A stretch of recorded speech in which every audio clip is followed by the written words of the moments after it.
Sometimes you get a playoff game that no one seems to want to win. What seems so promising in one stretch turns into a complete snafu in the next. Perhaps it's the pressure of the moment with the blinding lights of national TV coverage. Maybe there are inherent flaws with your team. You might feel like you're not prepared well enough. Or, "'Cause you had a bad day, you take it one down, you sing a sad song just to turn it around. You had a bad day." what led the Timberwolves to build a 15-point lead in the third quarter was also part of a mirage: three-point shooting.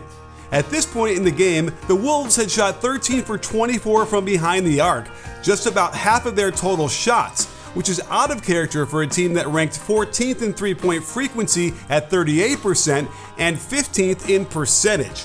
I know Kyle Anderson's form is downright ugly, but he makes them, and it was strange to me that the Lakers clearly let him shoot them with plenty of space. But let's get to the most interesting matchup of the game: Cat versus AD. We didn't get as much AD guarding Cat as I would have liked, but it was clear the Lakers were going to let Davis guard him in the post by himself. Meanwhile, on the other side, Conley comes over late to AD with some pressure, but it doesn't matter despite the good contest from Towns. This was defended well, as Reeves is trying to get AD open on the initial cut. Conley does a good job to get in his way and allow Cat time to recover. This attempt at a strip of the ball was pretty funny, as Davis drops the 8-footer in through the hoop. If it ain't broke, don't fix it, and notice how AD cuts towards the ball instead of trying to curl in the lane. That gets him a catch with 5 feet of space. The shot fake gets him an advantage, and the clear push by the left forearm earns Davis free throws. It didn't seem like a big deal that Cat had gotten his second foul here, but it does come back to haunt them later. A big adjustment by the Wolves was to guard AD with Kyle Anderson. Because the Lakers' offense was designed to attack Towns in the pick and roll, this effectively takes Davis out of the play. First you see him standing on the right wing, and now he's stuck in the corner. Towns can protect the rim from this position, but slow-mo will give up position and offensive rebounds to the bigger guy. The offense does stagnate as they decide to spread and get the ball down low to AD. With Cat guarding Vanderbilt, he can roam and be right there as a long help defender, forcing the turnover. Putting Anderson on Davis worked so well in this stretch that it makes you wonder why they didn't open the game with this matchup, as AD tends to struggle passing out of double teams. Because the Lakers' offense was so single-minded in hunting Cat in the pick and roll, this defensive adjustment marginalized AD, as he is relegated to spotting up in the corner while LeBron goes after Cat, then throws a bad pass to the wide-open AD, who tosses up an embarrassing miss. I don't understand how Chris Finch could see how well that adjustment worked and not immediately go to it in the third.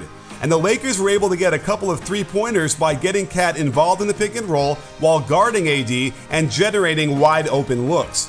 Here's where the Wolves took control of the game. Towns runs the loop across the court with 3 staggered screens. LeBron denies the middle. AD is right there to help, but Towns hits the gorgeous one-footed runner.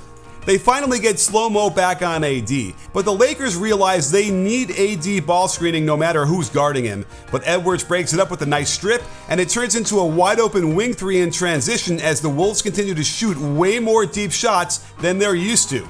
With the way Anthony Edwards was playing, it was unclear why the Lakers continued to bring 2 defenders to him on the pick and roll. I suspect it was the initial scouting report, but by this point he was 1 for 8 from the field and clearly stuck in his head. The normal rotation to Towns would be from LeBron on the weak side. With Reeves coming past the midline, it opens up an extremely easy pass to the corner for another wide open corner 3 to a guy who shot 45% from there this season. While this game was ugly, there were some shooting highlights, notably from LeBron James and Mike Conley. And if you want to leverage your knowledge for a chance to win money on their production, or any other NBA player, then you have to head over to UnderdogFantasy.com and check out Pick'em, where you can choose 2 to 5 players, then decide on the over-under for specific stats. It's super easy to set up, and you can win up to 20 times your initial entry fee. But it doesn't stop there. You can make it a rival and add players from different teams to make it even more interesting. They've also got drafts where you can compete against me. You think you got what it takes?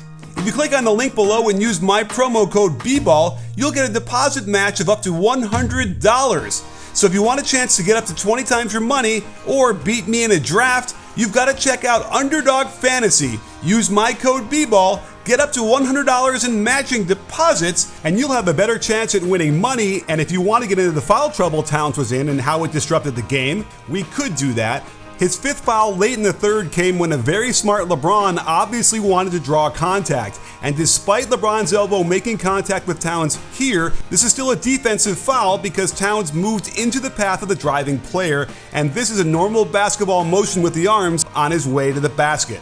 But there were a number of other possessions where he should feel extremely fortunate they didn't call him for illegal contact. He played over 41 minutes, so it didn't affect his on-court presence more than a couple of minutes, but it seemed clear the Wolves couldn't figure out how to run their offense without him. In the 12 minutes with him on the bench, look at the incredible dip in offensive rating.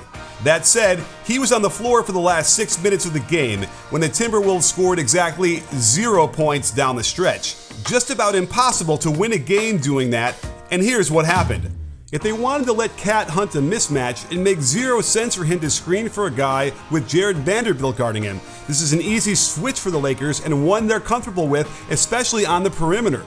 Edwards can't decide how to attack Davis, throws a very risky pass with under 5 seconds to go on the clock, and Prince can't get it off in time.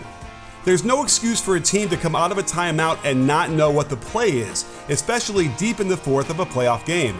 And yet, Anderson has to look at the bench before realizing he needs to be on the other side of the court, and this allows the defense to deny him, and the whole play seems to dissolve. More confusion by Anderson as he now has to beckon to Prince to come get the ball. No one knows where to go now as we have two players standing next to each other on the weak side, leaving Prince with no one in the corner to pass to and a bad turnover.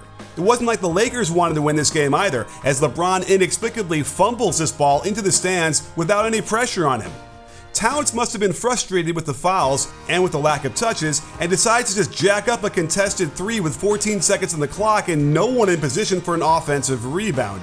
Gone is all that nice movement the Wolves had before, with Edwards unable to solve the defensive stylings of Austin Reeves on an island out top. And it seemed like the shot clock was running faster than real time, as Towns gets kinda close to committing an offensive foul before asking Anderson to catapult a contested three. And what I thought was Edwards saving the day just ends up into another ill-advised three on a night when he couldn't hit the ocean with a dinghy. This didn't look exactly planned, but they get the switch they want with Rui guarding Karl Anthony.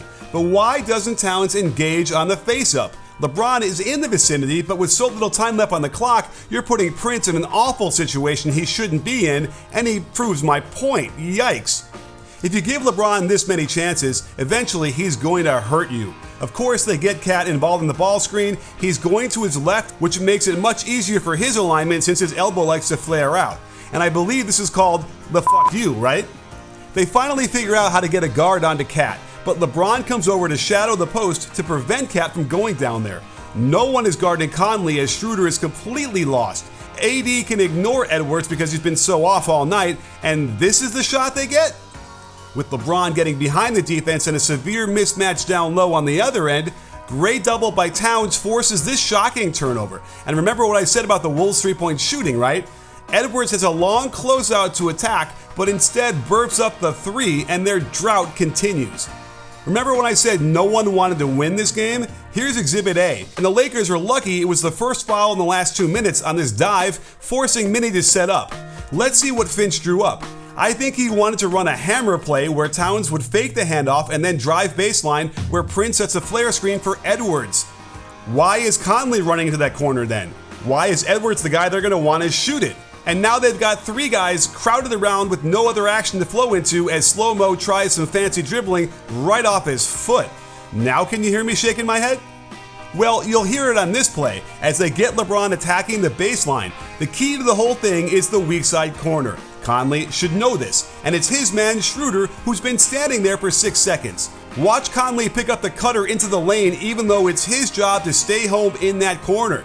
Edwards crashed down and would have picked up Rui, leaving Schroeder wide open for what should have been the game winner.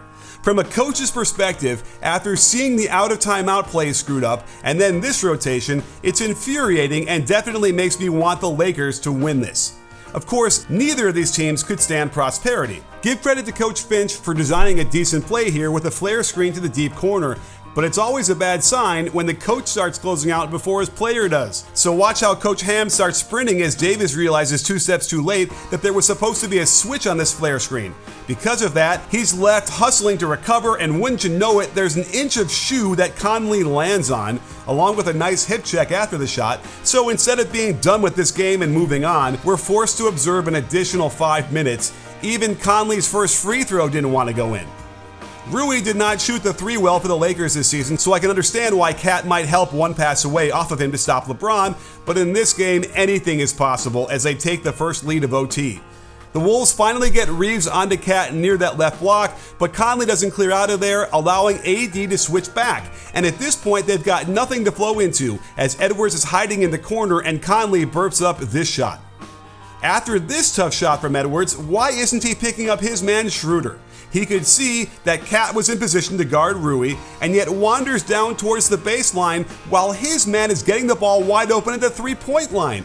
This mishap directly leads to the finger roll and what became an insurmountable lead.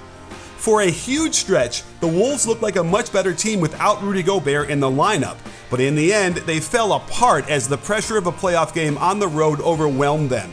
LeBron and AD have been through this before and know how to keep it together, barely, and now have to face a much more formidable club in Memphis without home court advantage. If this game is any indication of how both of these teams will execute in the first round, I suspect they'll both be singing this song sooner than later.